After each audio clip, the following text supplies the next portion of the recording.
Hi, this is Kevin Eastman, co-creator of the Teenage Mutant Ninja Turtles, and you're listening to me on another Geek Pride podcast. Whoa, yeah! Thank you very much. You're listening to Gentlemanly Chats. Oh, yeah, baby.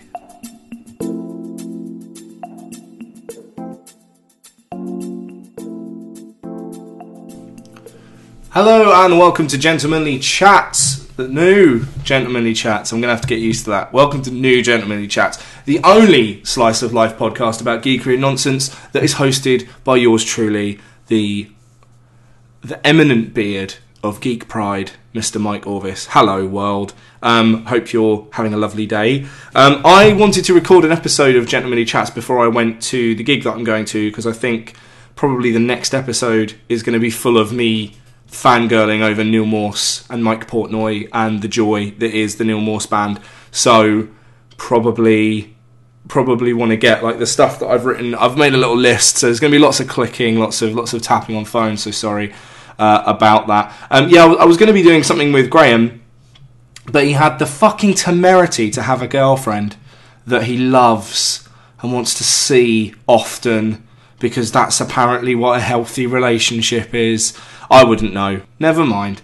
Okay, so let's go with a thing. Oh yeah, Mike's likes. Okay, I'm being super quick. Sorry. Full candor. I'm literally about to go for a rehearsal. I've like packed my stuff, packed my car, and then I'm going on a road trip to Birmingham.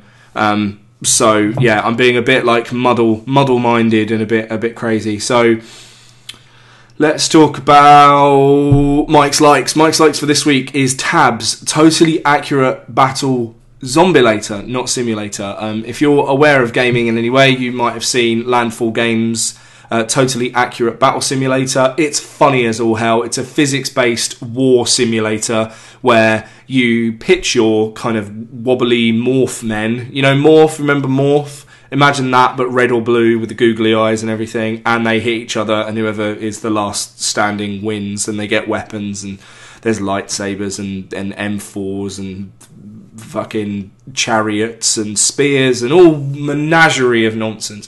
Well, they, as an April Fool's joke, released a statement to anyone that was playing their alpha over email saying, oh, we're not doing that anymore, we've cancelled that, making that game. Here's something about zombies, which is really funny because it was kind of a piss take of how Steam operates. All the survival horror games on Steam, if you're looking for new games on Steam, that's what you're going to find. It's going to be under the tags crafting, survival, zombies. You are X person who's in X open world and there are X monsters and you've got to craft X, maybe make a base. But yeah, Tabs is a first person. You're playing as one of those wobbly dudes, and you're trying to survive, and way more fun, I guess, because of the element of nonsense. But way more fun, way more engaging, way more scary at times than 98% of those kind of games that I've played on Steam. Those crafty, survival, resourcey nonsense.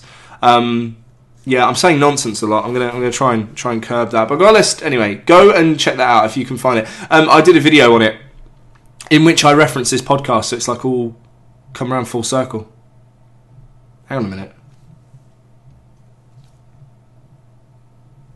Oh, there's like a really loud. I don't know if you can hear that. There's like a really loud car outside, being a really loud car. I hope my car's not getting boosted. There's been a spate of people smashing windows in, so I'm really glad to be not at my house for a couple of days, because that's not worrying at all. Yeah, what was I on about before that? I don't know. Anyway, it probably doesn't matter. I was talking about I've done a video for my channel, Beardy No Mates, which you can find if you just Google Beardy No Mates. And the Tabs video, I'm talking about this podcast, so it's all like a big Ouroboros snake eating its own tail of craziness. I don't want to talk about the fact that I played D&D. I played D&D a couple of days ago. That's always fun. I play a gnome who's a bard. That's about it. There's a ghost in my house. I don't know quite how to describe this. Because I'm just reading from what I've written.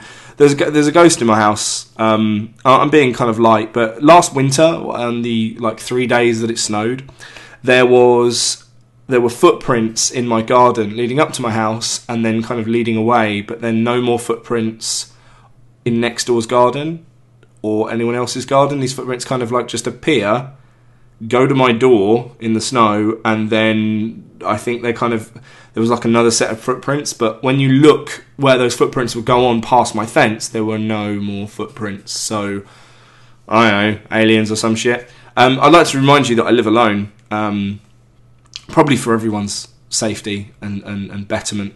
But yeah, so that was freaky. Anyway, I'm recording a video. I'm actually editing down a video of my Stardew Valley series, also you can find on Beardy No Mates. And I paused, much like I just did, between two sentences. And in the pause, you can distinctly hear something that sounds like this. It's not me. You can hear that it's not sort of like next door, because I live in like a terrace, so you can sometimes hear what's going on with people, especially when they argue. It's really fun. But you can definitely just hear a cough. It sounds like it's coming from downstairs in my kitchen. So yeah, that's kind of terrifying. It sent all the hairs on the back of my spine up, and I was like, oh, I don't like it. Yeah, and I've put a video out on my personal social media page, and everyone's going like, yeah, you've got the demons. You've got the demons in a big bad way. So that's nice. That's something to think about. It's not anything that I'm freaking massively out about. Yeah, so I've got a ghost. What else is on my list? Stuff and things. I don't know why I've written cage. Oh, I do know why I've written cage. Yeah, I do know why I've written cage. So, Marvel need to sort their shit out like you wouldn't believe. They've released a new comic book, and this might have been a couple of weeks ago, or a couple of months ago even. It's only just hit my radar. Called Cage, which is a spin-off of Luke Cage and Iron Fist, Heroes for Hire, which was a great series. I collected about 5 or 6 issues before my local comic book shop kind of just stopped stocking the things that I wanted it to stock and forgot to place any orders for me, so I stopped going there. But yeah, it was apparently a throwback to his origins. It was a throwback to the original comics, and it's just not even for comedy, and I'm being careful when I say that. I'm thinking Black Dynamite sort of that level of comedy. Like, it's very self-referencing. It knows what it's doing. This isn't funny. It's just I've got pages up now, and it's just him.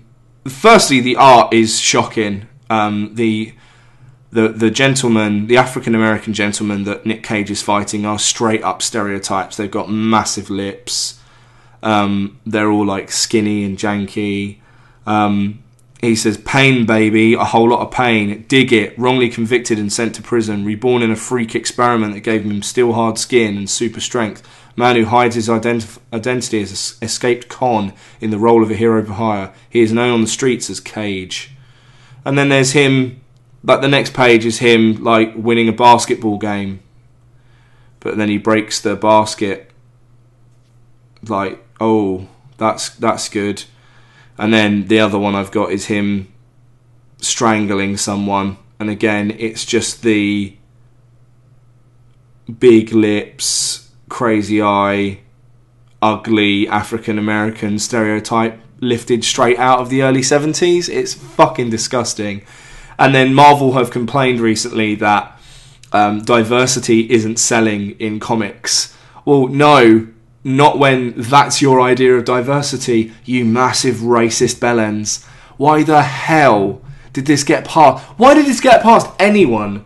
Why was this pitched? This was pitched, oh, we're going to do like a throwback. And you could have done quite an interesting throwback to be like, oh, this is what it was like in the time. Things were actually fucking awful, but you didn't do that. You just fucking have gone for this terrible semi-blaxploitation monstrosity, and it's fucking disgusting. It's just disgusting. I don't know why or why you did that. And let's talk about another character, another black character in Marvel Comics as well. Riri Williams, the new Iron Man or Iron Lady or Iron Girl, whatever she's being called now. Marvel have complained that her books aren't selling as well. It's my understanding that you did this story arc that Riri Williams she's the new Iron Man. Then you literally dropped her into an event, maybe 3 or 4 books in to her own story arc. So you didn't establish the character enough. 60-something pages is not enough to establish a character properly when they're completely new. That's less than half a film, so that's an episode of something. You're trying to establish a character and all the intricacies of that. Man, I'm done with Marvel. I really am.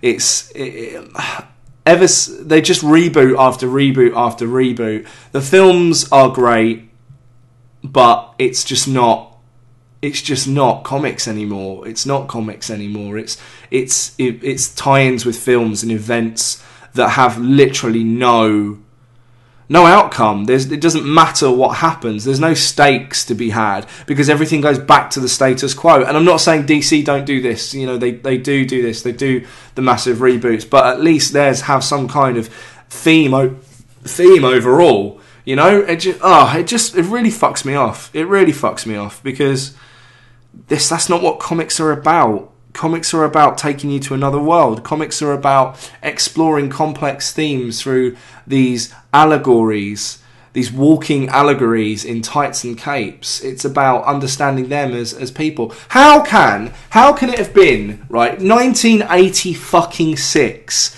The Watchmen comes out, okay, and pretty much changes comic books forever. I'll add the Dark Knight Returns in that as well because they came out in the same year. But the Watchmen more specifically, we get these new heroes, we get established storylines and characters in a complex narrative, and every single character in the Watchmen has a complex psychological profile. They're a human, or I don't mean that. They've obviously not all of them are human. Some of them got massive blue willies, but you've got characters that you can understand. You've got complex things that are going on. You've got moral ambiguity. You've got to make your stance. Where the hell is that? Where has it been? Where has it been? Why am I having to go to indie comics, which I love, by the way, to find all of this? What happened? Movies happened, I guess. I guess that's what happened. Movies happened, and suddenly everything has to be a tie-in. The comic books industry, the big two especially, are fucking collapsing. I've got a friend who used to. He's literally left, and the shop has closed down this week. It's fucking heartbreaking, as I only found out on April Fool's Day. So I thought it was an April Fool's, but it's not. The guy's got a new job, and everything's moved on so rapidly. He's the Flash. Comic book reference. Ha, brilliant. Well done, Mike. You're angry. He said to me that he runs a local con 2 times a year. And he said that sort of 4 or 5 years ago. So, Marvel is still pushing their movies. But 4 or 5 years ago, people were coming into the store and the store would earn like $2,000 on just stacks and stacks of books and merch and t-shirts and fucking the whole board games, the whole shebang. It was incredible. It was a great time. Recently, in the last sort of 2-3 years, people will go into the shop and the shop will do like a normal day's worth of money, but no one is buying books. No one's buying reading material. Reading material now, according to this guy, and I'm not going to name names, but according to this guy, makes up about 15% of his sales when there's events on. 15% of a comic book shop's income is comics. Now, I don't know who's to blame for that. I don't know if it's the writers of the comic books and the creative teams behind them making subpar books that no one wants to read. I don't know whether it's the general attitude of the reader or non-reader.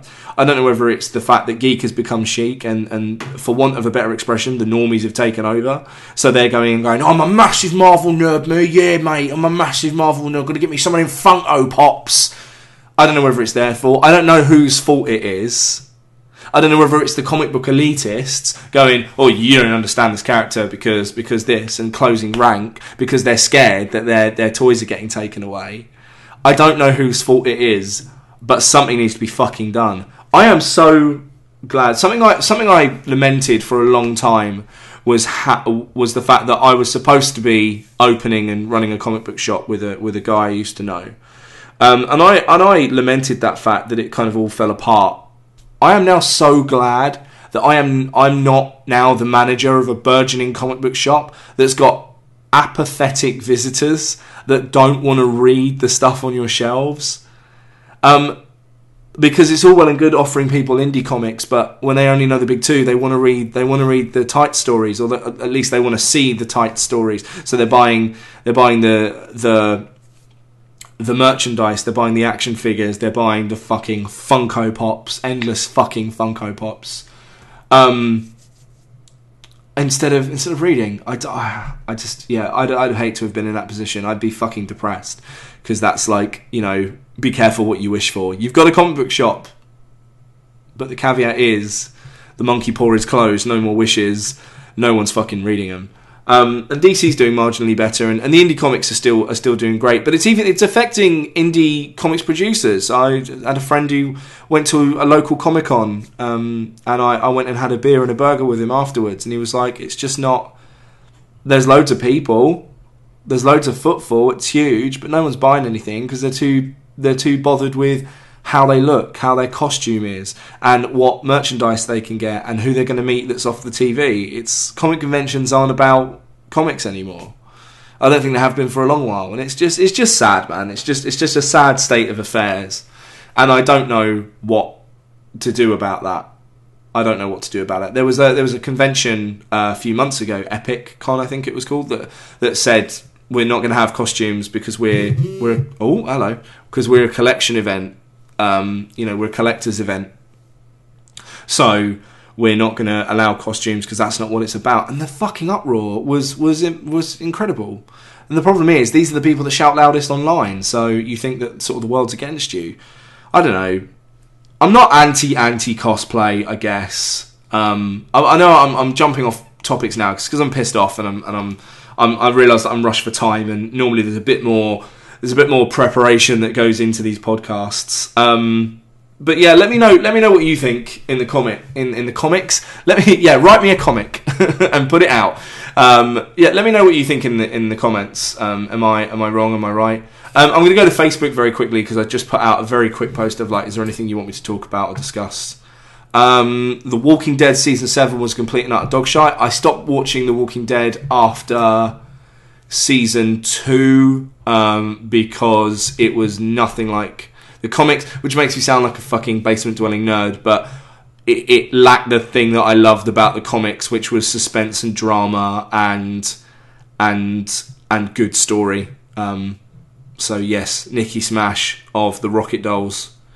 That's why I haven't watched it anymore. So I can imagine I'll hear a lot of people are getting pissed off about it. On a lighter note, fucking Rick and Morty season 3 premiered. So if you haven't gone and seen that, go and find it, stream it somewhere, because it's fucking incredible. I won't talk about things now. I'll talk about it with Graham when I come back from my trip, or whoever I manage to rope in to talk to me, at me, with me. So yeah, this is going to be a way shorter podcast. Like I said, I've got like fucking loads of stuff. But it's been a week since I put out a podcast, and I felt like a duty to you guys for me to put some stuff out. So yeah, that's why I'm doing it. I am seeing, as I said, Mike Portnoy and Neal Morse. I'm very, very excited about that. I've been into Mike Portnoy since forever, and any of you that know me know that I'm literally quoted in Prog Magazine as saying I'm a budget Mike Portnoy. And seeing Neal Morse live is going to be incredible.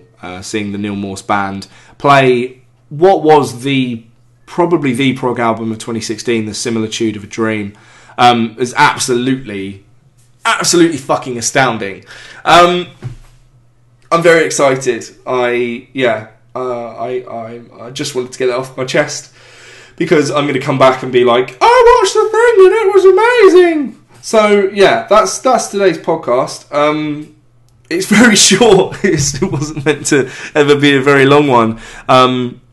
If you want to see more from me, you can find me on Twitter at @the_dark_Mike. You can follow Geek Pride as well. I think they're at Geek Pride 1. Thank you for listening very, very shortly to me. Very shortly? Whatever. Words are good. I like doing words. Keep it geek, and I will see you next week with a more substantial, bigger podcast. Sorry, love you. Bye.